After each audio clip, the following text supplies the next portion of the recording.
I've, I've held various positions in the party. Therefore, normally the Congress has a process which we call the election process to elect the president and the treasurer of the Meghalaya Pradesh Congress Committee. Now, this election process has not been happening for quite a while. So, who has come in as president after Sri Ol Nongtudu was elected president is by just nomination, not by an election.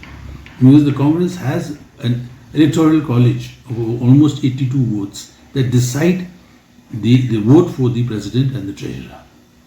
I was voted as a treasurer, I was elected as a treasurer, not appointed. But subsequently, there have been appointments only. So, therefore, I think the Congress should have an election process and then through that process elect a president.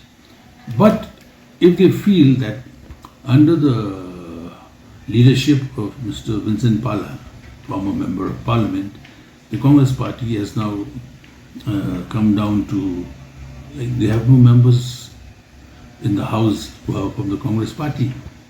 This is the first time in the history of Meghalaya politics that there is no Congress MLAs in the house.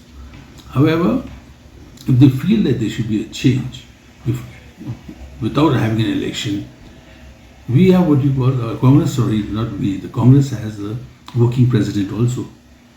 So the working president can easily be appointed as the next president till such time that they have a proper election.